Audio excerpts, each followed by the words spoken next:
Hello and welcome to another Retro Crazy. We're back to the WonderSwan. I did tell you I had a bit of a thing for this thing. These are some of the latest purchases and I thought I would share them with you because these are just so surreal. You can see my WonderSwan colour running away there. That's the one that I fitted the LCD screen to. So I'll be using this for testing what I can. So let's start at the beginning. First off, we have this really nice limited digital monster version WonderSwan. It's in a cracking orange colour, a nice crystal colour as they call it. You can see right through it. And yeah, it's in absolutely gorgeous condition. So nice. So I managed to pick this up reasonably cheap, and I must admit when you compare it to some of the other crystal ones they did, you know, the pink and the green, and okay, I don't have the standard blue, I've got a colour blue crystal here.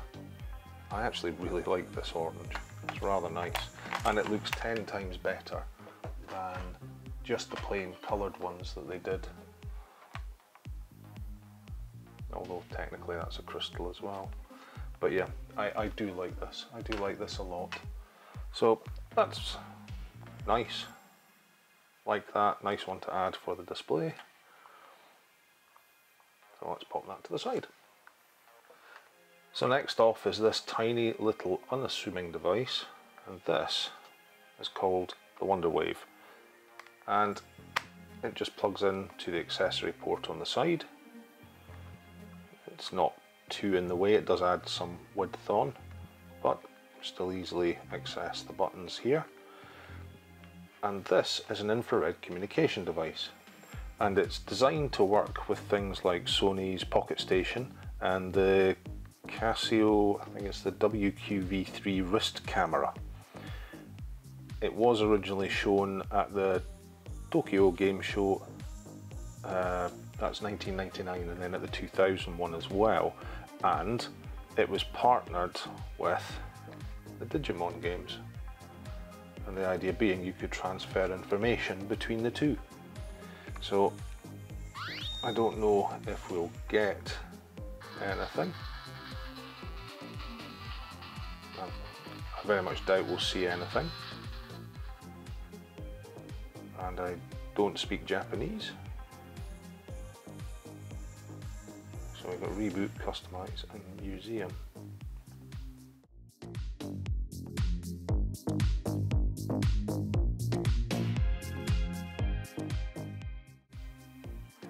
Okay, apologies, I don't see any obvious option in the menu. So rather than waste any more time trying to find where it would be hidden,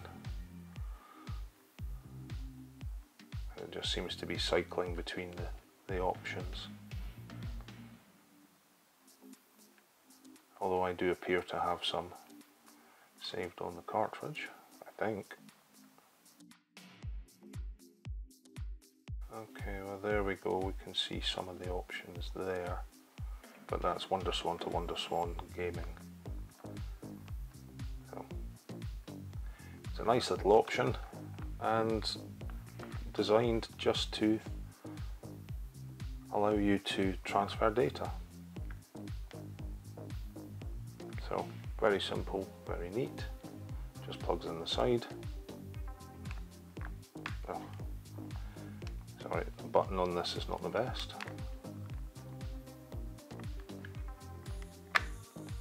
And just plugs in through the accessory port. Next is the mobile Wondergate. Now, the box is a bit damaged, but it is complete, and it consists of a cartridge and an adapter, which has its own inbuilt cable, and then obviously Japanese instructions, which don't really help me at the moment. However, so let's unpack these.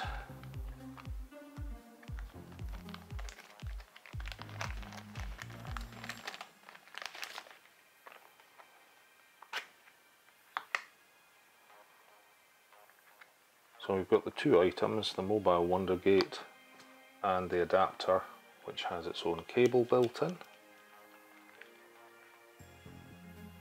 which comes right the way around. And again, you would simply clip this in, swap out the cartridge, and connect it to a phone. Now, this allowed some very basic emailing and browser support through the use of the cartridge. That loaded the software, and something like HTML 3.2 it used, so a little bit out of date, and it allowed downloading of 32K minigames as well. There was supposed to be a lot more titles come out that supported the Wondergate. Unfortunately, that didn't really happen, and most of them were cancelled, with Digimon Adventure 02 being really about the only one that allowed downloadable content. Specifically, it uses the J-phone compatible handsets, which I'm going to guess were pretty much Japanese. So while it would possibly work, it's fairly pointless because, well, I don't have a J-phone. So very nice, and gave a glimpse at very early internet-based possibilities, even though it was fairly well phased out almost immediately, which is a shame. So let's pop this away and look at the next oddity. So next up is this weird oddity, and this is the Wonderborg. What can you say about this? This was basically a programmable little robot that you could do some customizing to. You could have it with its legs, you could have it with wheels, you could change the gearing, so it had torque or it had speed, and it came with a sticker kit, so you could stick it and make it a little bit more personalised and that sort of thing. It was released on both the WonderSwan and later on Windows PC, but you've got to remember this was, you know, 2000s for the WonderSwan, 2001 I think for the PC version, and it's just surreal. It was used as a teaching aid. You could learn programming, and it has a number of different features, but let me pop it open first and we'll have a look at it.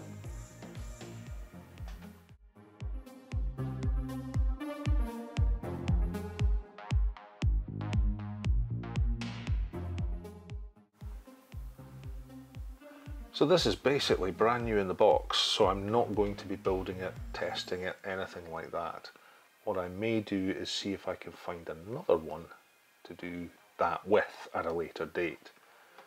This is the main body, and just a left and right motor that runs these gears. There is what looks like a little bit of corrosion on it, so that's obviously just through time. I probably want to do something about that. But it has infrared sensors, it's got a floor sensor, I believe. The antenna, I'm going to guess, push on these when it touches something. It's got somewhere there's a floor sensor.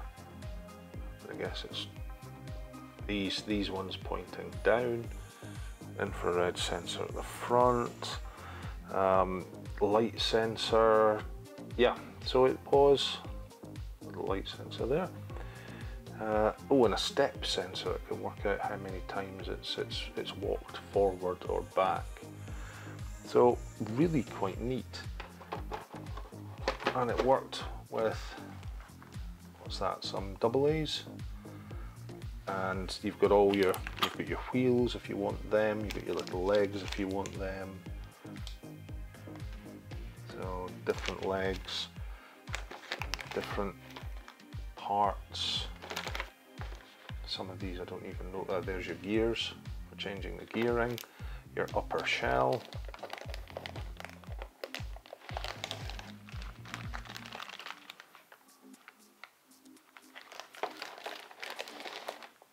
And most importantly,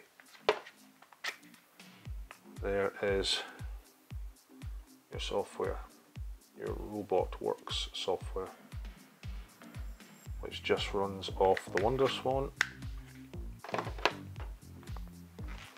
And of course the obligatory instruction manual with, you know, some, I'm going to guess these are the antenna, which stick through the body, or I'm not quite sure. But everything else that goes with it. So you could program this, you could put down an obstacle course, you could program it, you know, so many steps forward, turn, that sort of thing. Yeah, a little bit odd, especially if you consider it was designed to work off of a little handheld console like that. It's very, very weird. Yeah, kind of looking forward to trying to get another one and playing with it just to see what it does. So next is probably the strangest thing of all. So if I was to walk up to somebody and say, "What's that?"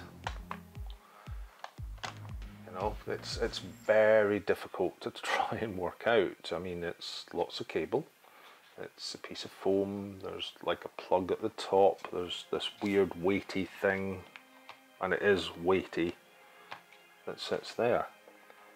Yeah, and it's connected to some weird box. Now, those of you that paused and went back to have a look at the label might have seen the words handy sonar. This is a sonar system. I'm not joking, this is a sonar system. So, well, let's have a look at this. Takes 3 AAA's, and I happen to have some rechargeables ready.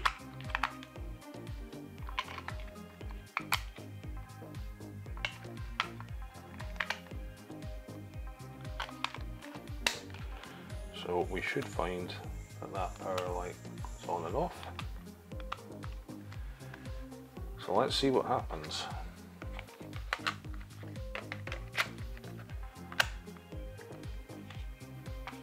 Now I'm going to guess we do not power this on while the WonderSwan is on, so I'm going to power it on first. We've got a light, and now I'm going to power on the WonderSwan. And I'm going to turn the volume down. So the handy sonar is currently running. Now, I believe there is a game in here somewhere, a fishing game, but genuinely, this thing is a fishing sonar. You can go out, shove this over the side of your boat, and it will detect fish, in fact. This is giving you I think it's giving you a demo. and it's showing, you know, depth, and it's showing fish location. Obviously I don't think you're going to get that many fish. However, it is genuinely, I mean, don't ask me, I don't speak Japanese.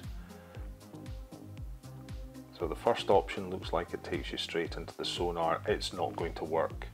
It's obviously not in water. So we'll try and work out how we back out of that.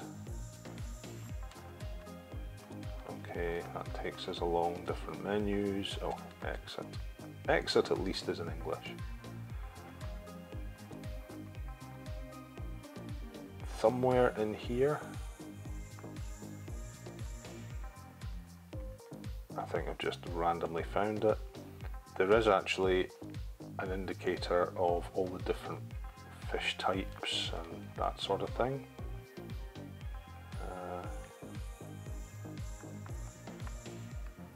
Because it's showing me different icons of fish. That's maybe for the game side of it. Oh my goodness, there's so many of them. Exit at least is in English. And this last option, believe it or not, is genuinely all of the tide charts for Japan. And I believe they're still valid up to something like 2050. So you could theoretically take this to Japan, go out in a boat, shove it over, use the tide chart, and away you go.